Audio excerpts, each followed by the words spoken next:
take you live now to the Ontario Legislature, where question period is now underway. We'll listen in. The quality of kids' education is being protected because of the hard work of education workers and their teachers. At the end of the day, it's our kids who are going to pay the price if this Premier and his minister don't get back to the bargaining table. Will the government commit to scrapping Bill 28 and bargaining in good faith today? Members, please take their seats. And to reply, the Premier. Mr. Speaker, that's exactly why we want to keep them in class. We'll do whatever it takes to keep students in class where they belong. We want parents to know that we're doing everything we can to make sure their child, doesn't miss a single day of class. We're at the table with a fair and reasonable offer. Matter of fact, a very fair, the best in the country, and yet the union refuses to withdraw the strike notice. Mr. Speaker, we don't want to be here. No one wants to be here and have to do this. We've heard from countless parents, endless parents. Matter of fact, there's never been an issue in 4.5 years that I've had more emails about saying, make sure my kids stay in the class every single day. And we know how difficult the pandemic has been on our children, but we need CUPE to withdraw the strike threat. And I'm not going to tolerate, Mr. Speaker, students being out of the classroom for even one day.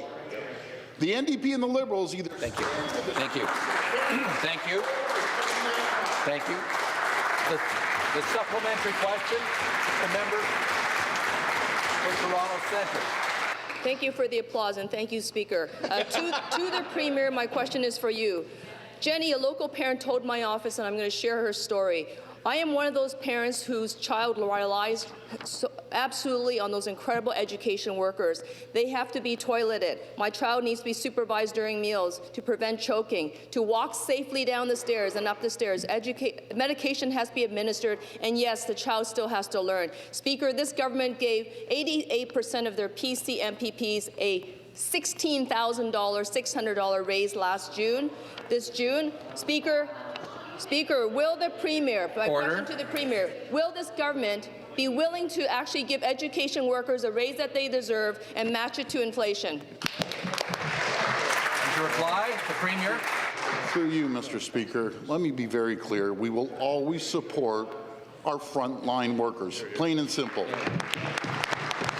And I'll tell you, Mr. Speaker, the fact is CUPE continues to threaten to shut down the classrooms. They refuse to back down from a strike.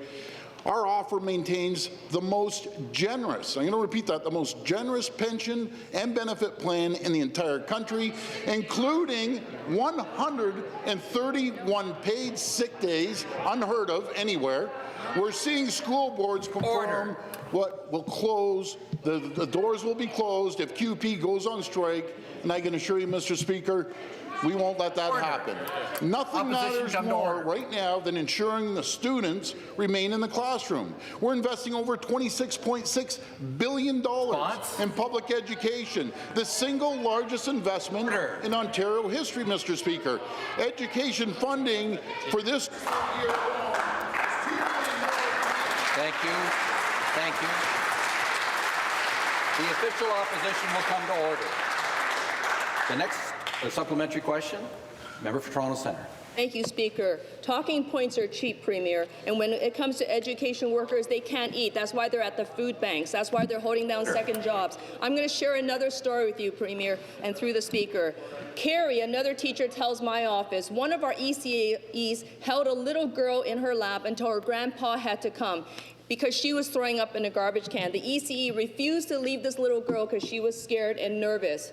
Carrie then tells me, I watched our other ECE march down to the kinders to the library because they had to evacuate the classroom while their education assistant was controlling a friend who was having a moment or episode. All these little ones had adorable, beautiful smiles on their faces as they passed the teacher's window and gave her a wave. They didn't even know that anything was wrong in their classroom, despite the fact that there was. A caretaker then marched down the hallway with a bucket in hand to then clean up the mess on the floor because 4 students got sick that same day. All of that happened within a 24-hour period, all within an hour. Speaker, will this government show the fraction of emotional intelligence that we see from education workers that they exercise every single day and return to the bargaining table and give them a fair deal? That's right. Premier? Mr. Speaker, how about the students? How about the mental, emotional, and even physical well-being of 2 million students, and therefore the Member for Davenport will come to order. The member for Toronto St. Paul's will come to order. The member for Ottawa Centre will come to order. The Premier has the floor. Mr. Speaker, parents and kids have had enough. We've heard it. I've never seen anything like it. There is only one party in this legislature that is standing up for the students and the parents, and that's the PC party. Mr. Speaker, the opposition can't have it both ways. Either they support shutting down schools or they stand with this government and will support keeping kids in classroom. It's either strikes or students. Response. And we're with the students. Thank you. The next question.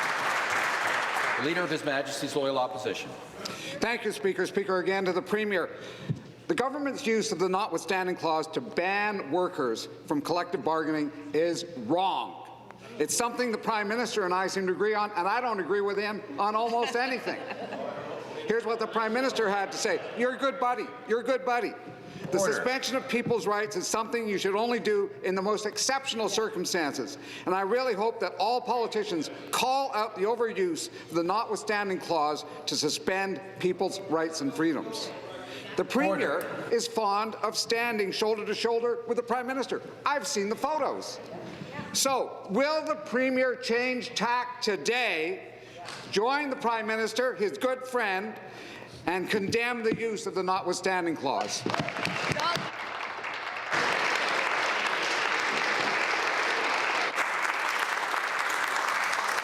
To reply, the Minister of Education. Let me remind the member opposite that children in this province should have rights too, and they should be in school in this province. Mr. Speaker, we have been clear. I can't hear the Minister. Minister of Education has the floor. Order. Mr. Speaker, we have been clear. We believe children should be in school. They have been through 2 incredibly difficult years. They have been through the most difficulty in modern history. We have an obligation to ensure stability. We asked the union to bring forth a proposal that withdraws a strike on Friday. We gave them multiple opportunities to do so. And yesterday night at 10 p.m., hearing from the mediator and through the media, for Davenport, come they're to going order. to proceed with a strike that no one wants and no one should accept. Mr. Speaker, Member for Sudbury, come to order. The Premier made it clear we shouldn't be here. Response. We obviously would prefer a negotiated settlement, but so long as a strike is on the table, the government will move forward with legislation that protects stability.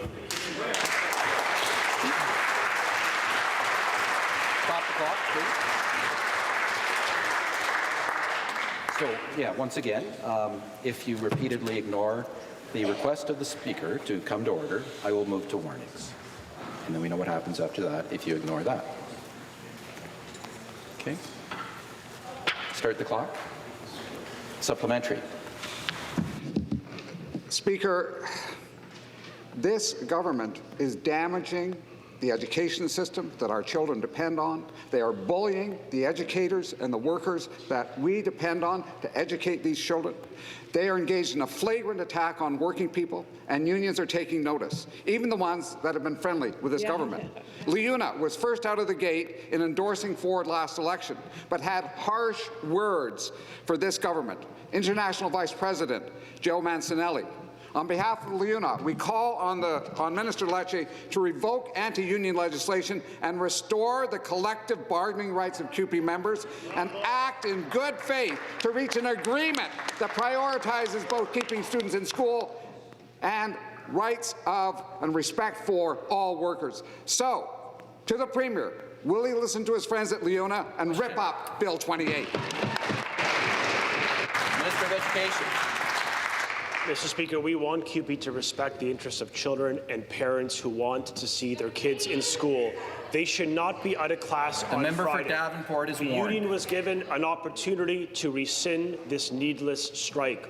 They alone have put themselves on a footing for a strike on Sunday when they announced 5-day notice to strike, impacting 2 million children. We believe that is unacceptable and incompatible with the priorities of parents who believe stability is critical at a time of learning disruption and the pandemic. We have an obligation to ensure they stay in class. And, Mr. Speaker, so long as the union regrettably proceeds with this unacceptable strike, the government will have no choice but to proceed with legislation to avert a strike and keep these kids in the classroom where they belong. Toronto St. Paul's, come to order.